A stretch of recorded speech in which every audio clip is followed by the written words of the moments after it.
함께 합장 1배 올리겠습니다. 반갑습니다.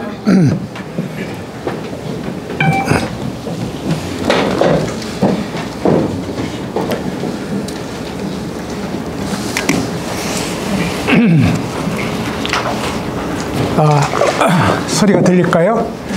2주 동안 방학이었습니다. 사실 이 불법 공부의 방학이라는 건 조금 어울리지 않는데, 우리는 또 이제 우리 이런 식으로 속세에 사니까 또 방학이니까 너무 좋았어요. 그러니까 아무리 제가 스스로 공부를 해보고 또 옛 선지식 스님들의 공부한 흔적을 찾아가 봐도 이 공부의 진짜 미덕은 오래 하고 자주 하는 겁니다.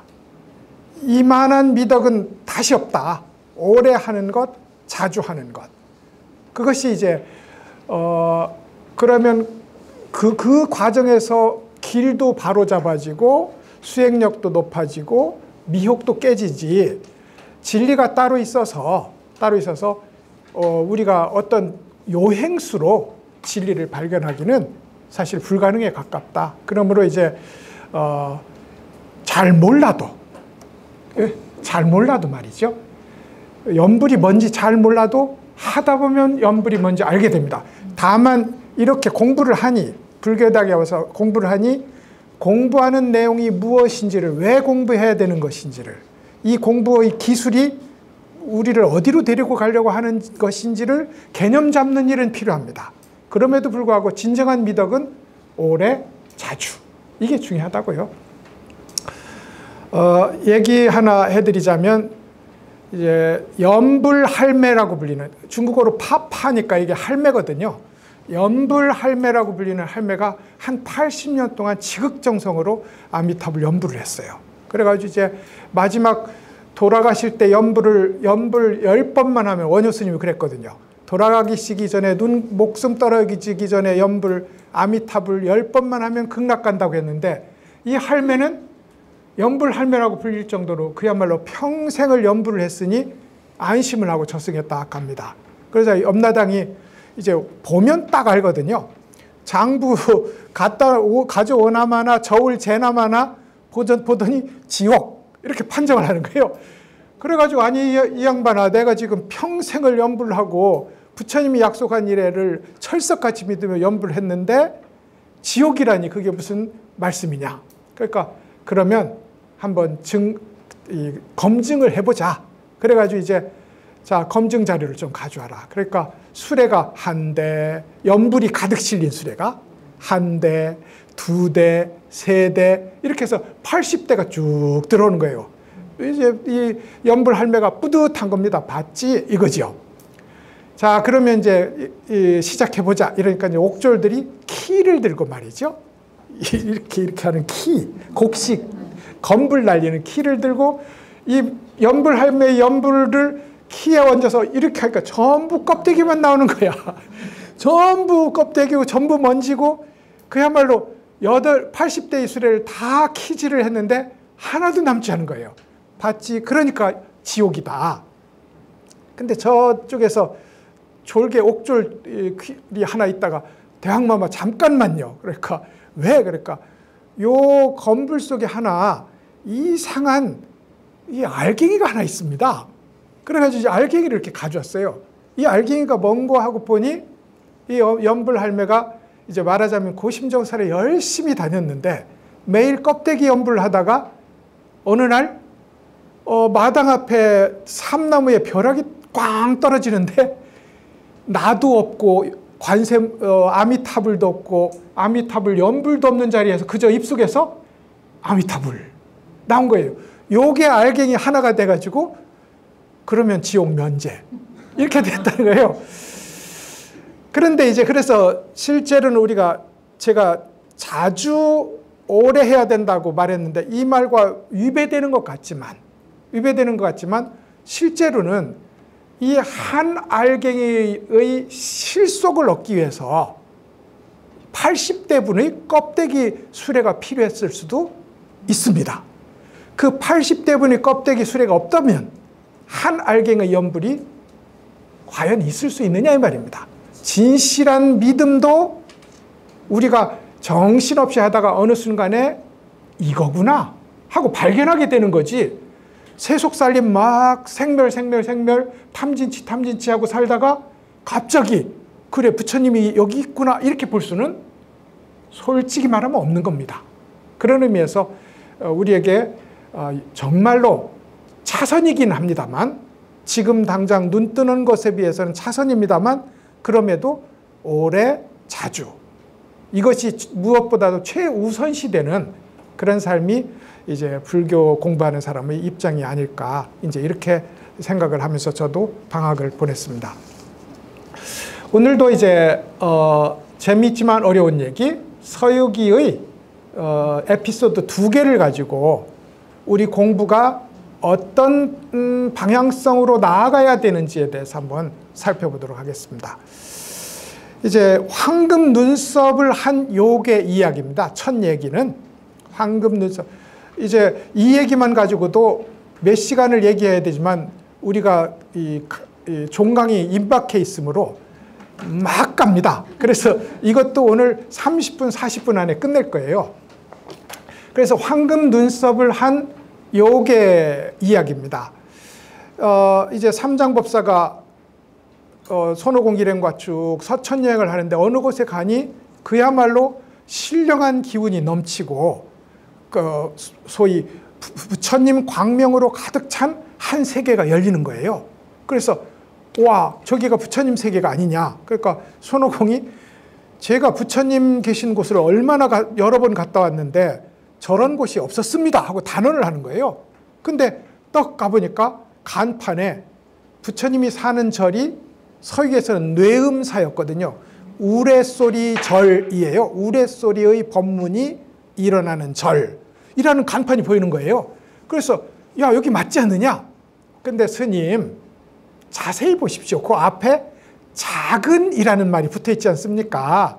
그래서 작은 우레소리 울리는 절이었어요. 그래도 작다고 해도 우레소리 법문이 일어나는 자리는 맞지 않느냐?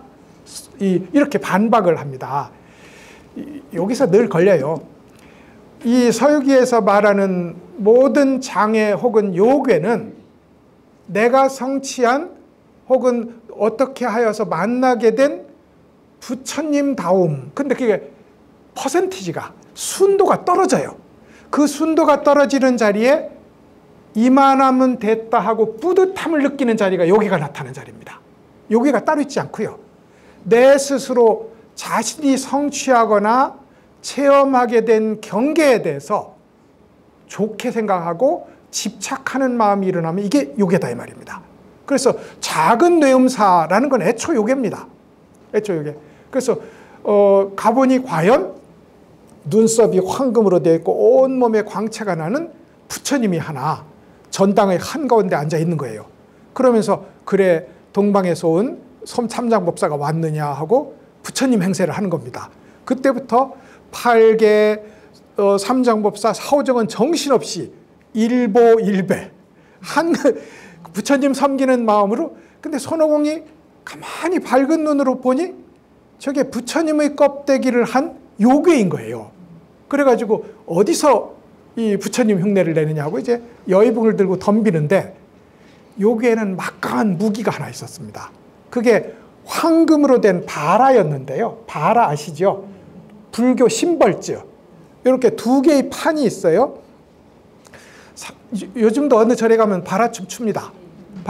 49제 하는데 제가 구경하다가 바라춤이 너무 예뻐서 박수 친 적도 있습니다. 남의 49제를 하는데 왜 바라춤이 예쁘냐? 옛날에는 여성들이 추고 여자들이 추어서 더 예뻤을 거예요. 오늘날은 이제 비구 스님들이 추거든요. 그러니까 그런 의미에서 예쁨이 아니라 바라춤이 갖고 있는 예쁜 지점이 있어요. 그러니까 2개의 조각이 만나서 이 2개가 2손입니다.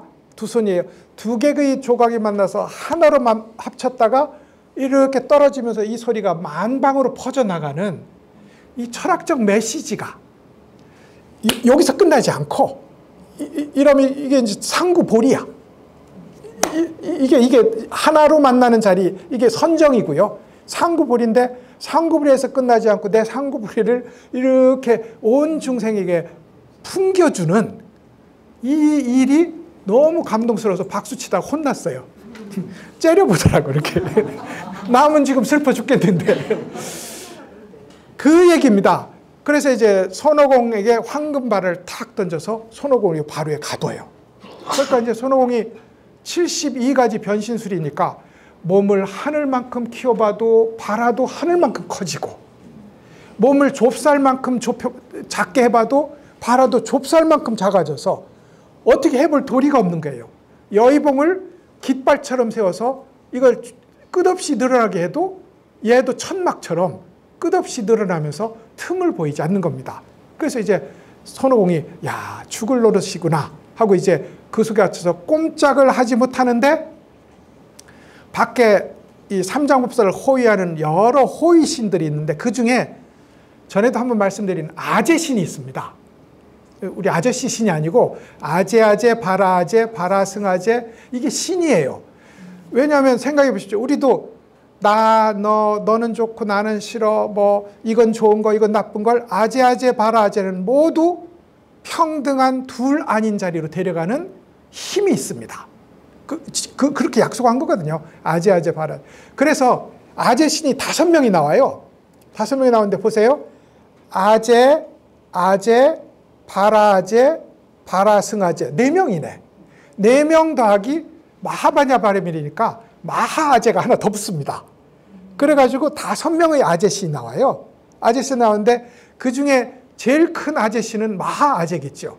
여기서 이제 어려운 시기를 당해서 마하아제신이 나와서는 아이고 우리 제천대성 큰일 났다. 그리고 천상에 옥황상제에게 쏜살같이 올라갑니다. 우리 지금 구법단이 큰 위기에 처했으니 도와주십시오. 그러자 하늘에 별로 달려있는 모든 별의 장군들을 24명이에요. 이쪽으로 파견을 합니다. 별의 장군들을, 하늘의 별 장군들을. 그래서 이제 여기 와서 이제 요괴와 싸우게 되는데, 요괴와 싸워도 아무리 안 되니까 그 이 별 장군 중에 하나가 용의 몸을 하고 있었는데 뿔이 그렇게 단단했어요.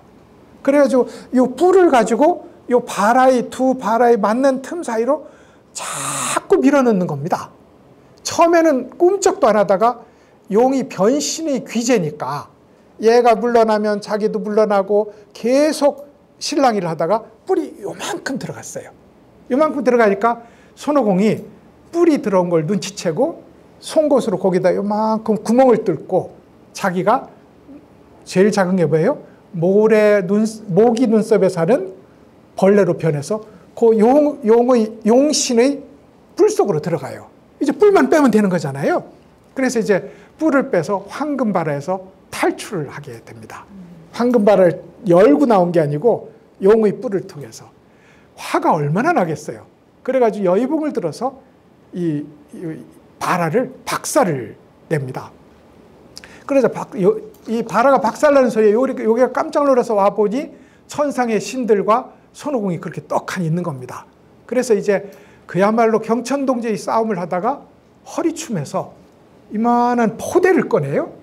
그러더니 손오공과 천신들을 모두 거기다 빨아들여서는 동굴로 들어가서 하나씩 묶어서 이렇게 뒤에 가서 기둥에 묶어놓거나 선반에 얹어놓거나 지하에 내려놓는, 이렇게 이제 갈무리를 하고 또 요괴가 들어갑니다. 손오공은 뭐 얼마든지 풀려나올 수 있으니까 밤에 자기 몸을 싹 빼서 다시 이제 큰 천상의 진무대제라고 불리는 장군에게 가서 도움을 청해요. 이렇게 도움을 청하기를 3번 할 때마다 포대 속으로 빨려 들어가기를 반복합니다. 손오공만 도망 나오고.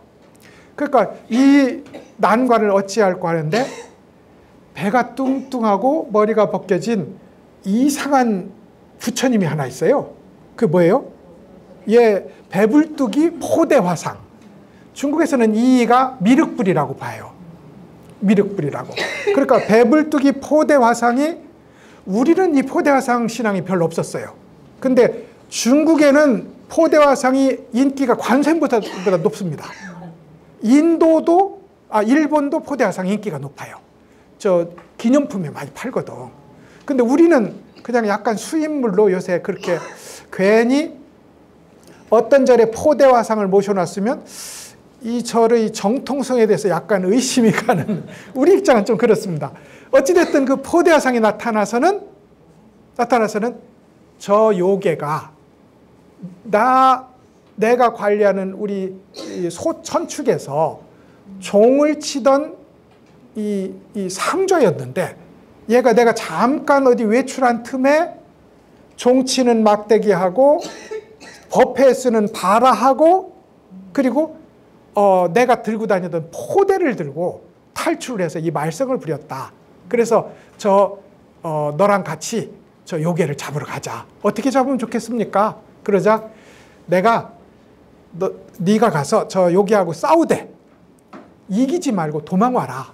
그럼 내가 여기다가 외밭을 참외밭을 만들어 놨다가 네가 요괴가 여기 오면 익은 참외로 변해서 외밭에 숨어라. 그러면 내가 그 외를 그 요괴에게 주어서 항복을 받겠다. 그래요. 그래서 이제 다 파란 외가 있는데 손오공이 노란 외로 익어서 이 외밭으로 굴러 들어가자 미륵불이 이걸 떼서 이걸 따서는 이제 목이 마르실 텐데 대왕님 이거 드십시오. 그 이제 이걸 먹으니까 이제 속에 들어가니 온 내천지잖아요. 그래서 요괴가 어떻게 변신을 하던 어떻게 재주를 부리던 요괴와 한 몸으로 가서 꼬집고 물구나무 쓰고 발로 차고 머리를 박고 하다가 항복을 받아서 이제 요괴를 물리칩니다. 그리고 이제 이 미륵불이 요괴와 요괴의 무기들을 거두어서 자기 나라로 돌아가는 이게 이제 이 이야기의 1단이에요. 황금바라 얘기부터 해야 되겠습니다. 불교 철학은 둘이 아니라고 합니다. 이거 어려운 얘기예요. 불교 철학은 둘 아닌 철학이다. 그러니까 나와 중생과 부처가 둘이 아니고 선과 악이 둘이 아니고 본질과 현상이 둘이 아니다. 이렇게 말합니다. 말로는 하도 여러 번 들어봤으니 그렇다이지만 실제로 이건 어려운 얘기거든요. 이건 논리적으로 불교 논리가 아무리 완벽하다 해도 체험하지 않으면 알 수 없는 부분이 있단 말입니다. 근데 이 불교 논리는 둘이 아니다 이러면 우리는 그러면 하나인가? 둘이 아니니 하나인가? 실제로 이렇게 설법하시는 분도 있습니다. 하나다는 거예요. 하나다. 근데 그렇지 아니하고 어디까지나 둘이 아닙니다. 둘이 아니라는 건 본래 모양으로는 다르지만 본질적으로 둘 아닌 성품을 지니고 있다는 뜻에서의 둘이 아니지 나와 너가 부처와 중생이 그대로 같다는 건 아닙니다.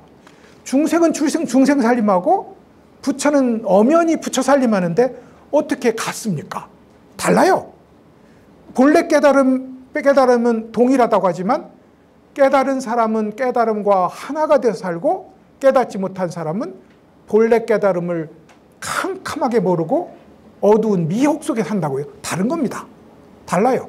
그래서 이제 둘 아니라는 건 이런 건데 항용, 잘못 생각하면 큰 하나가 있다고 생각합니다. 큰 하나가. 그러니까 이렇게 생각하는 거예요. 색성향미 촉법 아니 비설신의 그리고 이 소위 육근 육진 육경의 18개가 모두 실체가 있다라고 보는 것이 하나의 집착이라면 이것이 모두 하나일 뿐이다라고 얘기한다면 이건 분별 없이 하나로 모아들이는 이제 이렇게 하나주의자 이걸 단일론적 이게 절대론이라고 하는 거거든요. 그래서 이제 이 절대론에 빠지게 됩니다. 이걸 큰 하나가 있다는 것이고 잘못하면 그게 기독교의 교리이고 브라만의 교리이기도 해요. 그럼 그 사람들 어떻게 할 거냐면 큰 하나를 제외한 다른 건 찌꺼기이므로 찌꺼기를 버립니다. 그러니까 내 마음속에 있는 이런 탐진치라는 거 있잖아요.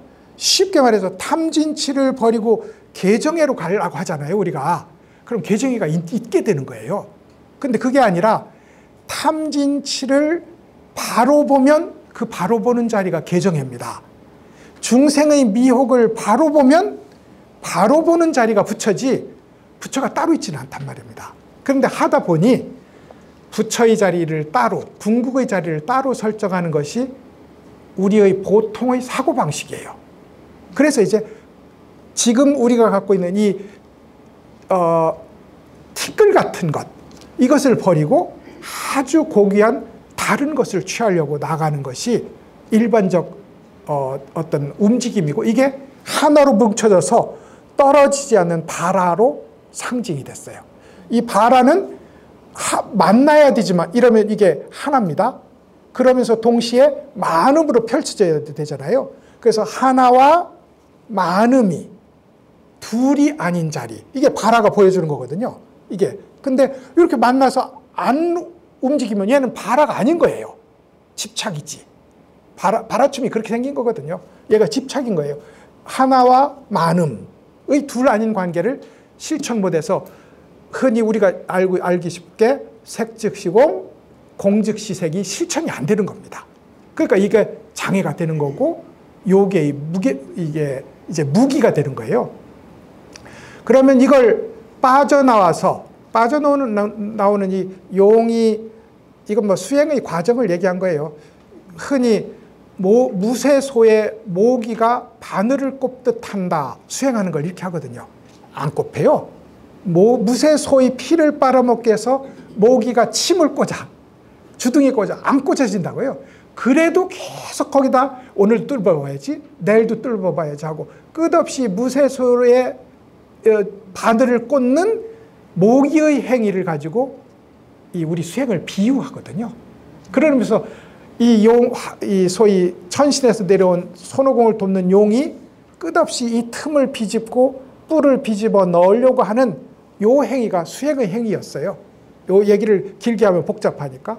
그래서 이제 손오공이 그로 인해서 거기에 빠져나왔는데, 그렇다고 이걸 깨트리면 되느냐? 이 문제는 곤란합니다. 소위 그럼 하나는 없다, 이렇게 할 거잖아요. 그렇지는 않습니다. 이것과 만음이 둘이 아닌 거지, 얘를 깨트려서 얘조차 없다 하면 공에 대한 집착하는 사람에게 공이 어디 있어? 라고 하고 다시 현실 산림으로 돌아오는 결과가 일어납니다. 그런 의미에서 이제 손오공이 이걸 깨트린 게 이제 잘못이 되는데, 어찌됐든 1차적으로 이걸 깨트렸어요. 그랬더니 이제 요괴가 다시 제2의 무기 포대를 쓰기 시작하잖아요. 이 포대는 그 포대화상의 포대입니다. 이 포대화상은 고아였다는 얘기도 있고, 근데 이제 분명히 역사적 기록이 있어요. 그리고 이것과 우리말로 하면 개차인데, 한문으로는 이것과 딱 맞아 떨어짐, 이걸 개차라고 해요. 우리 개 든다고 하잖아요. 요즘은 안 합니다만 예전에는 뭐 무슨 개고 다 있었거든요. 그러면 개주가 가끔 돈을 떼어먹고 가기도 하고 합니다만, 개의 본래 얘기는 이런 거예요. 서로 약조를 해서 우리가 약조한 바대로 내용을 실천하자, 그것을 확인하는 징표를 나눠 가져요. 이걸 이렇게 쪼갠다고요. 그럼 쪼갠 흔적이 이렇게 균일하지 않게 남을 거잖아요. 나는 한쪽, 너는 한쪽 갖고 있다가 우리 약속이 맞나 한번 맞춰보자 하고 딱 맞추는 게, 나와 그 사람이면 상관없지만 내 아들과 너의 아들일 수도 있잖아요. 그때 맞춰보자 하고 그 약속대로 실천하는 걸 개라고 합니다. 이분이 개차라는, 이것과 딱 맞아떨어짐이라는 법명을 가진 분이었는데, 얼굴은 그렇게 늘 웃고 다니고, 얼마나 웃었냐면 남이 나를 때리면 왼쪽 뺨도 내놓지요. 예, 우리는 보통 그 정도는 합니다. 근데 이분은 그렇게 안 했어요. 남이 때려서 넘어지면 일어나지 말고 그 참에 누워 자자. 누워 자자. 왜? 일어나면 또 때리면 피곤하니까. 누가? 저 사람이. 남이 침을 뱉으면 닦지 말자. 왜? 침 닦으면 또 뱉어야 되니까. 그래서 그러면 침 뱉으면 닦지 말고 마를 때까지 놔두자. 이게 한문으로 있어요. 그대로.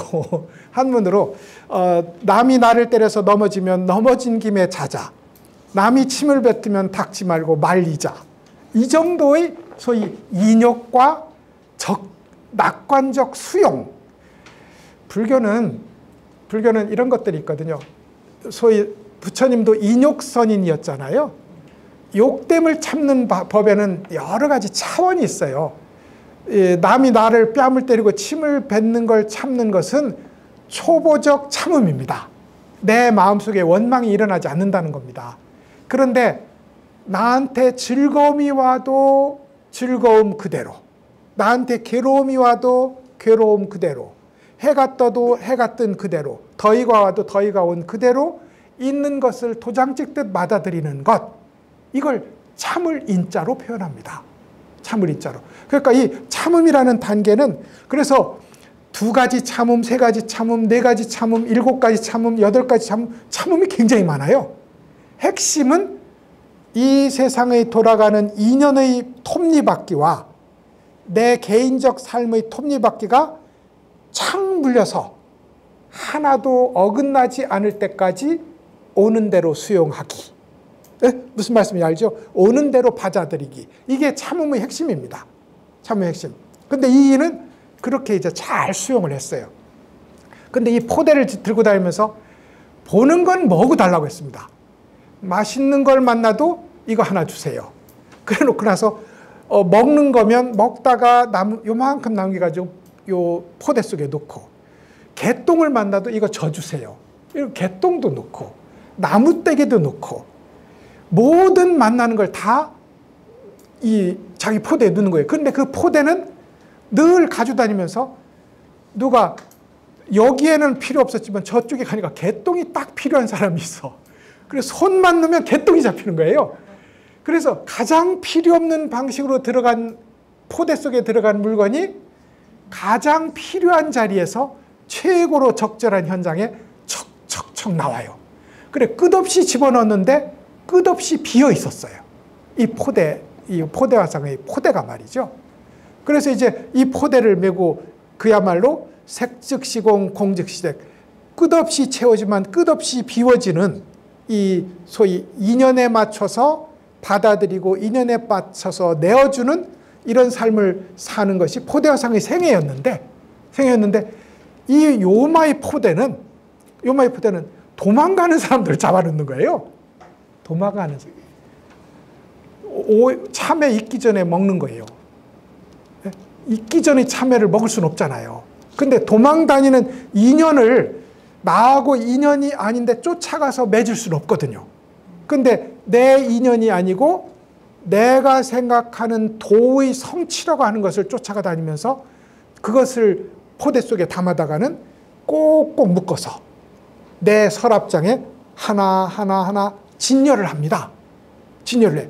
그러니 이 요괴의 포대는 소유의 포대이고 탐욕의 포대라면 원래의 미륵보살이 썼던 포대는 소위 상구보리 하와중생 보살의 포대였던 거예요. 똑같은 포대도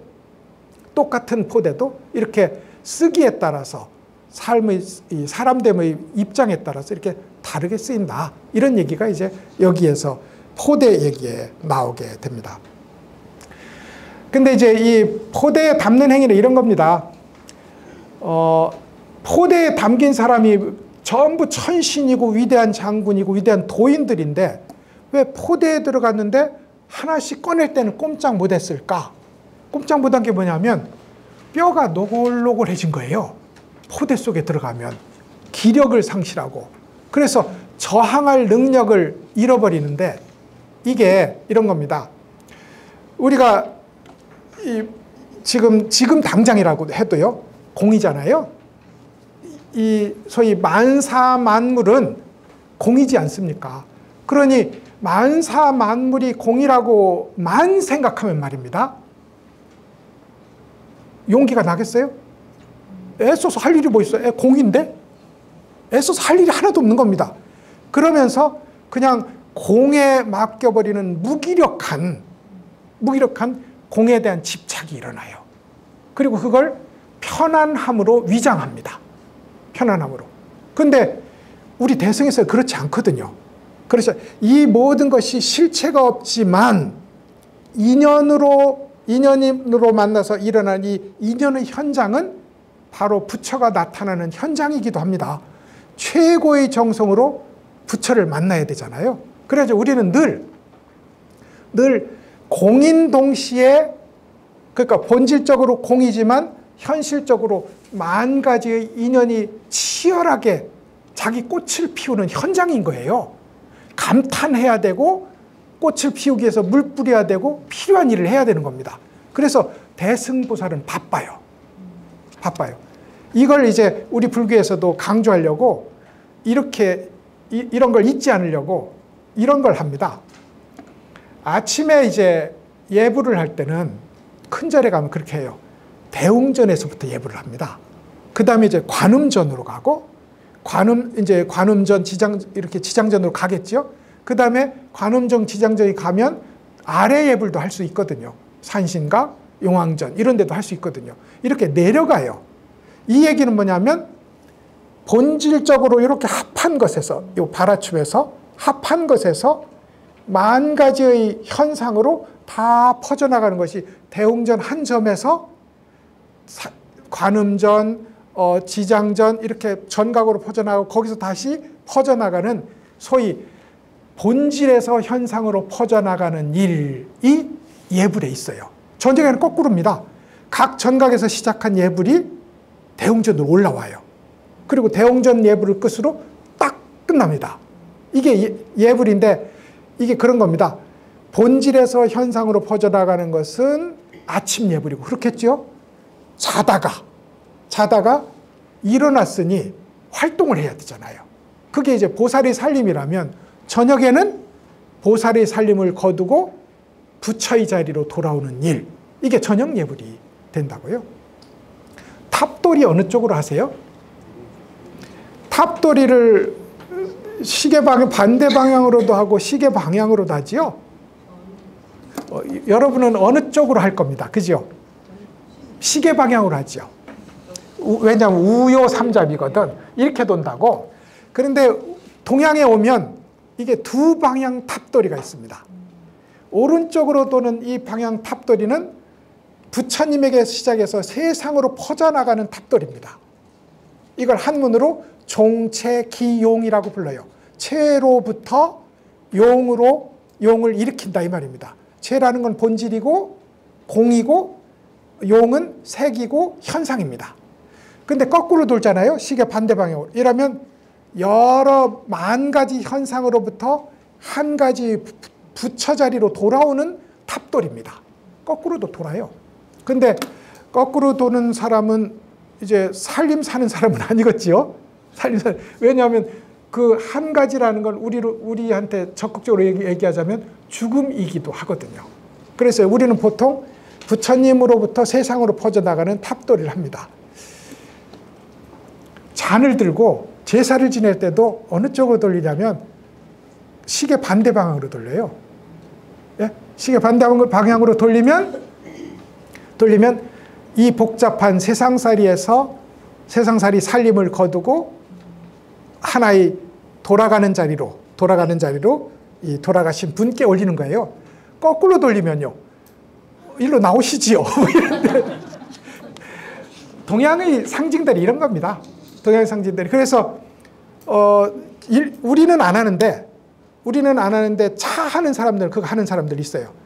차를 내가 이렇게 특히 말차 같은 거 할 때는 나는 소위 시계 방향으로 반대로 돌립니다. 나는 시계 방향으로 반대로 돌리면 내가 본질로 돌아가는 이 하나를 당신께 드립니다 하고 드려요. 그럼 이 사람은 시계 방향으로 돌립니다. 3번을. 이거 복잡합니다. 일본 차도는 복잡해요. 그래서 거꾸로 돌려요. 그 거꾸로 돌리는 이유는 당신의 한 마음을 받아서 만 가지로 쓰겠습니다. 이 현장에 적용하겠습니다. 이런 소위 무언의 대화가 거기 있다. 그래서 소위 요 하나만 가지고도 바라 하나, 그 다음에 모두 모아드리는 이 소위 포대 하나, 이것만 가지고도 체와 영의 얘기를 하고 있다. 실제로 그 얘기를 하고 있는 거고요. 그래서 이제 이 두 요괴가 부처님이 있으면 본래의 진리 자리에서 자비로 퍼져나가고, 자비의 자리에서 자비의 실천에서 본래의 지혜로 올라오는 이 과정을 상징하는 것이 바로 포대이고 발화였는데 요괴가 쓰니 이렇게 이제 편견에 치우친 공에 대한 집착이 됐다. 이 얘기가 이제 여기 있게 되는 얘기입니다. 그래서 이제 황금 눈썹 요괴를 이 배불뚝이 미륵불이 나타나서는 네가 그럼 저 요괴를 꼬아서 참외밭으로 데리고 와라. 그럼 내가 여기다 전부 파란 참외를 깔아 놓을 테니 네가 익은 참외가 되어서 저 밭 가운데 숨으면 내가 네가 변한 참외를 요괴에게 주겠다. 그래서 이제 뱃속에 들어갔다고요.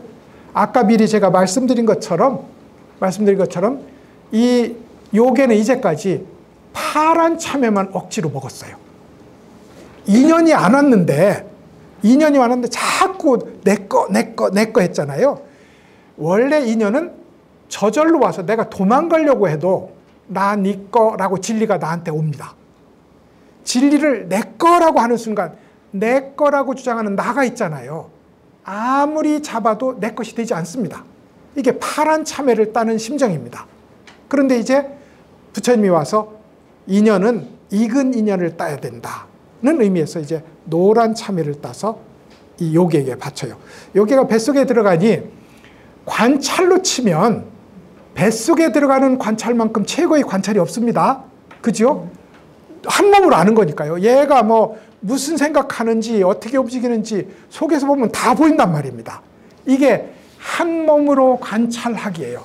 우리가 자 보세요. 참선도 하고 명상도 하시니까 비춰보기라는 말을 들어보셨을 거고, 그죠? 발 아래를 관찰한다는 이런 말씀도 들어보셨을 것이고, 이 공부가 비춰보는 공부라는 것을 알고 계신다고요. 근데 이 비춰보는 걸 이렇게 비춰봅니다. 처음에는 내가 말이죠. 또 다른 나를 더 쉽게 말합시다. 심층의 내가 표층의 나를 보는 방식으로 관찰해요. 그리고 나서 그게 관찰한다고 생각하는 겁니다. 근데 이제 그건 일종의 유사 관찰이고요. 그렇게 관찰이 한 겹 일어나고 두 겹 일어나요. 이게 유식에서 말하는 소위 그 비춰보는 눈이 있습니다. 근데 이 비춰보는 눈이 주인공이 아니에요. 결론은 궁극적으로 비춰보는 자와 비추는 주인공이 이걸 능소라고 하는데, 나와 대상이 한 몸으로 만날 때 진정한 비춤이 일어납니다. 이게 삼매고요. 이렇게 한 몸으로 만나는 일을 요 서유기에서는 뱃속에 들어감이라고 표현합니다. 이러면 이제 관찰자와 피관찰자가 나눌 수가 없는 상황이 됩니다. 이게 진짜 관찰이고요. 그래서 이제 서유기에 손오공이 뱃속에 들어가는 일들이 종종 나타납니다. 근데 왜 여기서 이제 이 미륵보살이 나타났느냐면, 이건 뭐 학문적으로라서 잊어버리셔도 됩니다. 우리 교무실에 김모호 교수님이 하고 있는 유식론에 의하면 유가사지론이라는 교과서가 하나 있어요. 유식의 교과서가. 이걸 미륵보살이 구술을 합니다. 미륵보살이 도솔천에서 법문을 하고 이걸 무착보살이 받았어. 그래가지고 유식학의 교과서가 되는 거거든요. 근데 삼장법사가 인도에 가서 제일 중요하게 공부한 책이 이겁니다. 그러니까 실제로 유식이라는 불교의 종파는 주존불이 미륵이에요. 그런 의미에서 지금 요 서유기에 소위 살펴보는 일을 중심으로 소위 1층으로 살펴보기, 2층으로 살펴보기, 한 몸이 되어 살펴보기까지 이야기한 요 살펴보기 이야기가 나온, 여기에 미륵불이 나온 이유가 바로 그런 역사적 조건이 있었기 때문이다. 이렇게 이제 말씀을 드리면 되겠습니다. 이래서 이제 이 소위 주마간산으로 황금 눈썹을 한 요괴를 말씀드렸어요. 이 황금 눈썹은 전신이 금색이 아니잖아요. 눈썹만 황금이잖아요. 눈썹만 황금인 부처가 생각을 하는 건 뭐겠습니까? 요 눈썹이 이러함으로 부처라고 생각하겠지요. 근데 만약에 그래서 상대도 눈썹이 황금인지만 볼 거 아닙니까? 그런데 만약에 전신이 황금인 사람은, 그러면 온 세상 또한 황금인 것을 알고 세상 전부가 부처가 드러난 것임을 아는 완전한 깨달음이 됩니다. 그러니까 이 어느 부분만 황금이라는 건 아직 깨달음과 깨닫지 못함을 확연하게 나누는 분별에 빠져 있다는 뜻이 됩니다. 뜻이 돼요. 그게 유명한 소동파 이야기 나오는 거예요. 소동파가 이제 자기 친한 스님하고 가서 스님이 좀 참선 자세가 별로 안 좋았던 거예요. 그래 이렇게 보셨을까? 제가 스님 보니까 소똥 같습니다. 이랬다는 거예요. 그러자 그 스님이 나는 재상님을 보니까, 재상이 이제 높은 벼슬이잖아요. 나는 대감을 보니까 부처님입니다. 그래가지고 이제 자기 집에 와서 자랑을 했더니 그 10세째 누이 동생이 오빠, 그건 오빠는 똥이니까 똥만 보이고 그 스님은 부처니까 부처만 보이는 거야. 이거거든요. 전신이 부처인 것이라면 온 세상이 부처로 보이는 거고 눈썹만 부처라면 그만큼만 부처인 겁니다. 아직 갈 길이 먼 거죠. 근데 이 갈 길이 먼 자리에 멈추어서 만약에 여기가 도달점이라고 일보일배하면서 환희에 빠진다면 그 사람은 거기서 바로 요괴로 빠진다. 이게 이 핵심에 있게 됩니다. 그 어느 정도 갔는데 예를 들어 우리가 가야 될 자리가 10자리인데 한 8이나 9에 가서 멈추는 일, 이걸 유교에서는 사입이라고 불렀어요. 비슷하지만 아니다.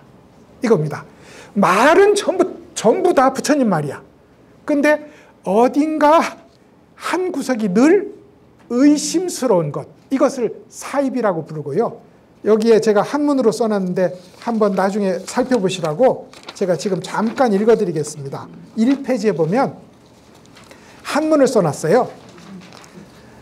공자왈 해놨잖아요. 이게 맹자에 나오는 구절입니다. 논어에는 없고요. 공자가 말하기를, 이게 악할 악자인데 미워할 오자로 읽습니다. 미워할 오자.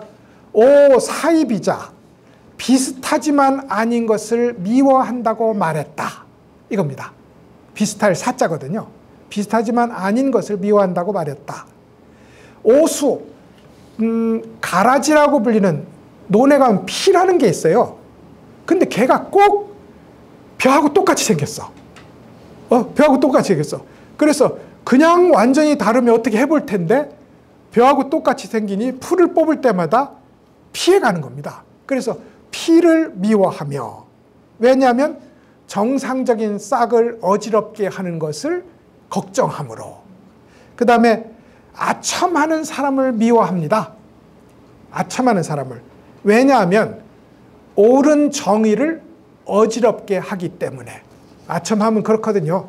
자, 옳은 정의가 여기 이렇게 있는데 당신이 하면 괜찮습니다. 이렇게 한단 말이죠. 이게 아첨입니다.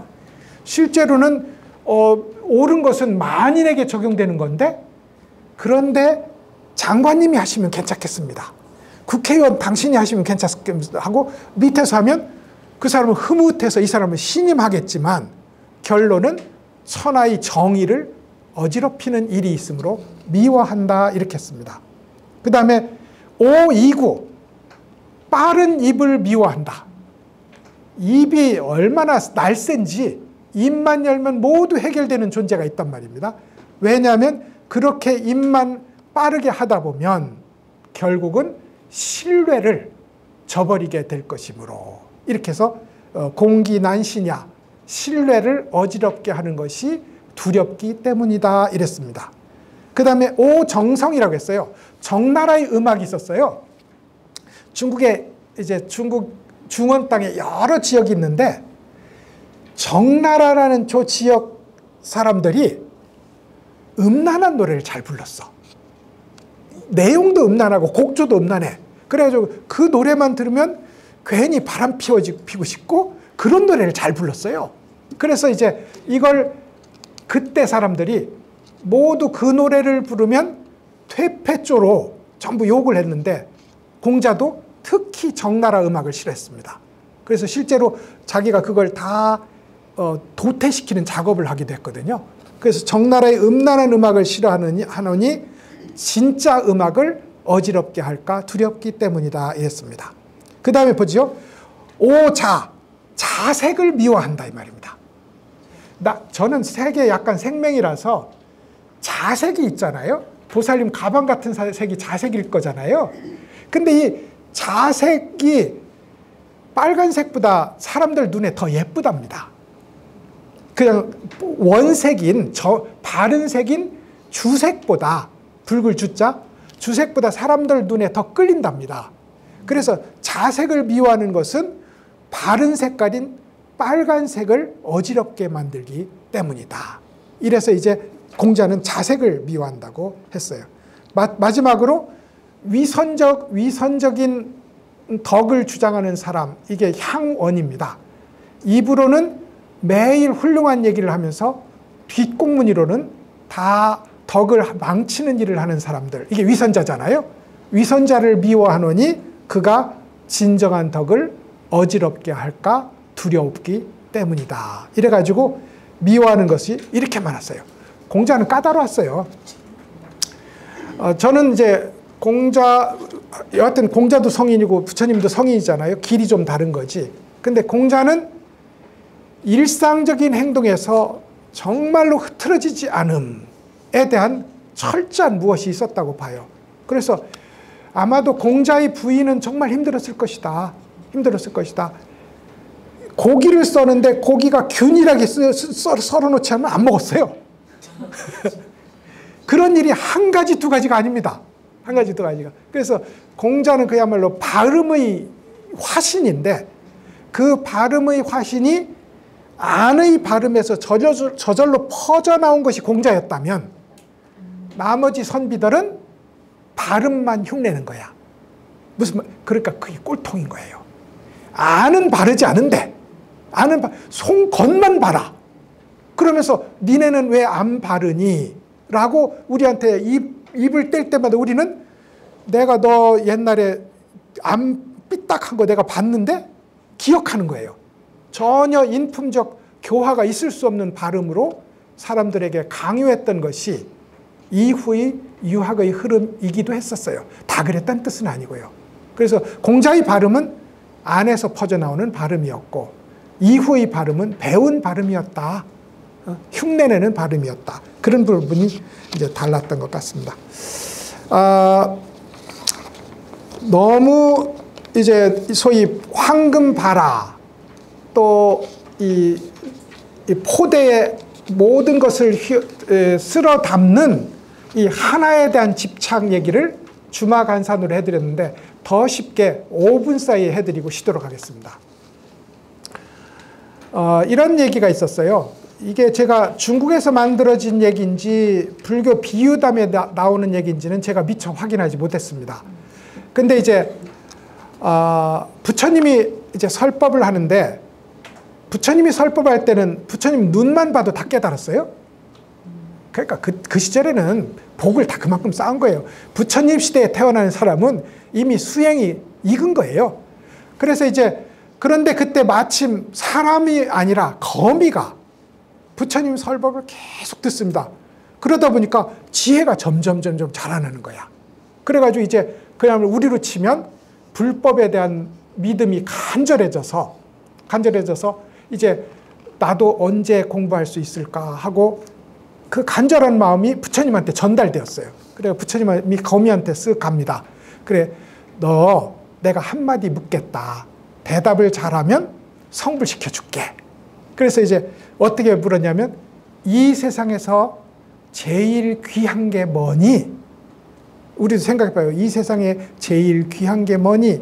참 말하기 어렵거든. 이게 그냥 입에서 나올 수 있는 얘기가 아니거든요. 거미가 한참 생각하다가 있습니다. 이 세상에서 제일 귀한 것은 내가 얻으려 해도 얻을 수 없는 것입니다. 그렇겠죠. 또 가만히 생각하면 하나 더 있습니다. 이 세상에서 제일 귀한 것은 나에게 있다가 내 것이 아닌 걸로 없어져 버린 겁니다. 놓친 기차가 아주 아름답지 않습니까? 이게 같은 말이거든요. 얻으려 해도 얻을 수 없는 것. 이랬다가 하나 더 하겠습니다. 나한테 내가 가지고 있다가 내 것이었는데 내 것이 아니게 된 것. 그것이 제일 귀한 겁니다. 그러니까 조금 더 공부해라. 1000년 뒤에 보자. 그래가지고 가십니다. 다시 1년 동안 도대체 내 대답은 틀린 것 같은데 부처님은 왜 그랬을까? 그리고 세상에 제일 귀한 게 뭔고? 이게 뭐예요? 부처님 달마대사가 서쪽에서 온 까닭은 무엇입니까? 부처의 불법의 가장 정확한 도리는 무엇입니까? 이것과 질문이 같아요. 이거 질문이 같아. 그래 1000년 뒤에 부처님이 와서 생각해 봤니? 그러니까 제가 1000년 동안 아무리 생각해도 이 세상에서 제일 귀한 것은 얻으려고 해도 얻을 수 없는 것이고 내가 가지고 있다가 내 것이 아니게 된 것입니다. 라고 말해요. 그러니까 그러니 1000년 뒤에 보자. 또 가십니다. 그러니까 이제 또 고민하다가 어느 날 갑자기 턱 보니까 말이죠. 자기가 쳐놓은 거미줄에 영롱한 이슬방울이 하나 똥 떨어져 있는 거예요. 근데 그 영롱한 이슬방울이 햇빛을 만나서 7가지 무지갯빛으로 빛났다가 움직였다가 그야말로 신비하기 짝이 없는 거예요. 그래가지고 그것을 너무나 사랑해서 저것이야말로 이 세상에서 제일 귀중한 것이로구나 하는데 바람이 불어오더니 날아가 버렸어요. 바람이 불어서 날아가 버렸어요. 이슬이잖아요. 여몽환풍이요. 여러 여겨전이잖아요. 날아가 버렸어요. 그래가지고 이제 부처님이 뭐고 이 날아간 이슬에 대해서 애착하고 아까운 마음이 막 일어나는 겁니다. 내가 얻으려 해도 얻을 수 없는 것이고 내 것이라고 생각했는데 사라진 거잖아요. 그래가지고 인간으로 태어납니다. 태어나서는 한문으로 이제 된 이름을 우리말로 바꾸면 거미 아가씨가 됩니다. 거미 소녀가 돼요. 소녀가 돼서 이제 예쁜 아가씨로 자라났는데 마침 그 나라에 이것도 한문으로는 사슴녹자인데 우리 뜻으로 바꾸면 이슬 왕자가 있었어요. 사슴녹자하고 이슬녹자하고 발음이 같거든요. 그래서 이슬 왕자가 있었는데 그 이슬 왕자를 이 거미 소녀가 너무 사랑한 거야. 근데 그 옆에 연적이 하나 있었어요. 내 사랑의 적수가 하나 있었어. 그 아가씨 이름이 뭐였냐면 바람소녀였어. 바람소녀였어. 바람소녀가 이슬 왕자를 톡 채갑니다. 톡 채가면서 내가 가지려고 하는 것, 이것을 전생이 반복된 거잖아요. 내 것이라고 탁 생각했던 이슬을 바람이 싹 데려가 버린 것처럼 이러니 윤회가 반복될 수밖에 없는 겁니다. 사랑, 실망, 사랑, 실망, 사랑, 기대, 실망으로. 그래가지고 부처님이 오기도 전에 나는 이제 무슨 희망으로 살까? 살 의미조차 없다 하는데 밑에서 은은하고도 조용한 소리가 들려옵니다. 당신은 1000년, 2000년, 고작 몇천 년의 세월에 이슬을 그렇게 흠모하고 사라진 것을 실망했다지만 저는 당신이 이 세상에 있기 시작한 그때로부터 한결같이 당신만 바라보고 있었습니다. 가만히 이렇게 보니까 자기가 거미줄을 쳐놓은 그 거미줄을 붙여놓은 그 자리가 뭐냐면 하나의 영지버섯이었어요. 영지버섯인 이유는 충분합니다. 영지는 소소영령하면 영지거든요. 공적영지라고 그걸 상징한 건데 이러려면 너무 복잡하니까 영지버섯이라고 합시다. 그래서 이제 그 영지버섯이 그렇게 고백하는 순간 얘는 자기에게 있어서 자기가 있기 전부터 있었고 자기가 있은 이후에 한 번도 자기로부터 벗어난 적이 없는 겁니다. 본래 갖추고 있고, 아시겠어요? 내가 본래 갖추고 있고 생성과 소멸을 한 번도 겪지 않으면서 내 바탕을 이루고 있던 이것, 공적영지한 이것, 이게 뭐예요? 불성이잖아요. 이 불성, 원래 본래 내가 갖추고 있었고 한 번도 내가 잃어본 적이 없는 이것, 이게 이 세상에서 가장 귀한 거라는 걸 이제 깨닫게 된 거죠. 1000년 기다릴 필요가 없는 겁니다. 이제 부처님 안 와도 상관이 없게 된 거미 아가씨 얘기였어요. 그러니까 이 지금 요 황금 눈썹 요괴 혹은 요괴들의 우리 속에 있는 마장의 핵심이 뭐냐면 불교의 진리라는 고귀한 보석 같고 훌륭한 무엇을 그것을 나의 것으로 소유해서 훌륭하고 뛰어난 내가 되고 싶다 이렇게 생각하는 한 불법은 없고 늘 이슬방울을 그리워하는 거미일 수밖에 없다. 그러니까 거미 아가씨, 이슬왕자, 바람소녀의 입장을 한번 생각해 보시고 한 번도 나에게서 벗어나지 않은 본래 있었고 잃어버려 적이 없었던 불생불멸의 그 불성자리에 대해서 다시 연모의 감정을 일으키시기를. 그래서 잠깐 쉬겠습니다.